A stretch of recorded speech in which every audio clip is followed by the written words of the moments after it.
Olá, tudo bem? Quer ouvir uma história divertida? Sente-se aí então.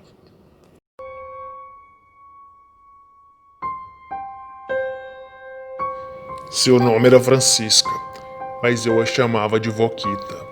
Ela era tia da minha mãe, mas eu tinha tanto carinho por ela que eu a considerava a minha avó verdadeira. Nós éramos vizinhos. A minha casa ficava aos fundos da casa dela. Me lembro que ela passava horas lá em cima na varanda me vendo brincar no quintal. Mas só às vezes, porque na maioria do tempo eu estava com ela. Ela sempre gritava lá de cima: "Venha ficar com a vovó." Eu não pensava duas vezes. Lá eu tocava piano, brincava com aquela máquina de costura antiga, eu me sentia um piloto. E claro, podia comer doces, refrigerantes e salgadinhos que meus pais nem sempre podiam comprar para mim. Eu adorava ir para a casa da vovó, mesmo sendo um lugar meio assustador. Ela tinha bonecas de porcelana espalhadas em todos os cômodos. Na parede havia uma fotografia antiga dela e do seu marido. Os móveis eram bem velhos e estalavam a todo o tempo. Além disso tudo, quase não havia iluminação. A casa era bem escura. Só mesmo uma pessoa incrível como ela poderia tornar aquele lugar tão agradável para mim. O tempo foi passando, eu fui crescendo, minhas responsabilidades aumentando e o meu tempo diminuindo. As visitas na casa da Voquita eram cada vez menos frequentes, até que um dia pararam. Me lembro que às vezes eu passava na rua e olhava lá para cima. Ela estava na varanda sozinha. Eu até pensava em subir, mas eu sempre estava ocupado. Um dia recebi uma ligação da minha mãe. Ela havia ligado para dizer que a Voquita havia morrido. Eu estava calmo, sereno. Naquele instante não tive vontade de chorar. O enterro seria na manhã seguinte.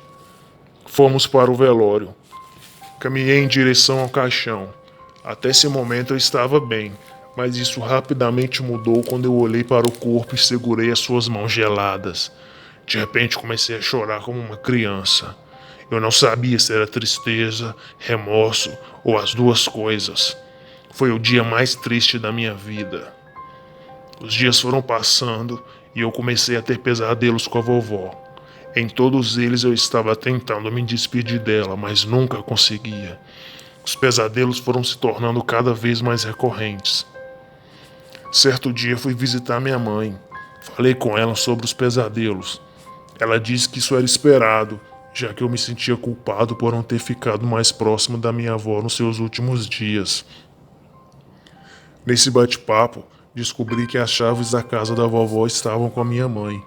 Senti um enorme desejo de ir até aquela casa para relembrar alguns bons momentos, rever o local onde fui tão feliz na minha infância. Cheguei até lá, subi as escadas que levavam diretamente para a sala principal. Abri a porta e tive uma enorme surpresa. As lágrimas começaram a cair. Em cima do piano estava um porta-retrato com uma fotografia de quando eu era criança. Continuei a andar pela casa. A máquina de costura estava no mesmo lugar, mas agora eu não cabia mais no pedal. As benditas bonecas de porcelana também estavam lá, mais assustadoras ainda. Fui até a varanda onde ela ficava me olhando de longe. Por fim, entrei no seu quarto. Parecia que alguém tinha deitado na cama. Provavelmente foi a minha mãe, já que ela limpava a casa às vezes. O tempo passou rápido enquanto eu estava ali. De fato, pude relembrar bons momentos, mas já estava na hora de ir embora. A casa por si só já era escura, o sol estava se pondo e a energia elétrica estava cortada. Tive que ligar a lanterna do celular para tentar chegar até a porta. Para o meu azar, a bateria acabou naquele exato momento. O jeito era ir no escuro. Felizmente eu conhecia aquela casa como a palma da minha mão.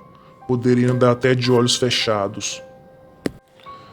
Eu caminhava e não chegava a lugar nenhum. Eu estava perdido naquela escuridão.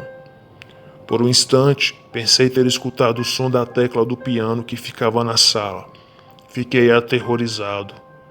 Provavelmente era coisa da minha cabeça. Respirei fundo e continuei andando às cegas. De repente comecei a ouvir o tic-tac do relógio da sala. Usei esse som para me guiar. Finalmente cheguei na sala. Era possível ver um pequeno facho de luz entrando pela janela. Fui em direção à porta. Finalmente a saída. Ao tentar abri-la, senti uma mão fria me puxando e em seguida ouvi um sussurro ao pé do meu ouvido. Venha ficar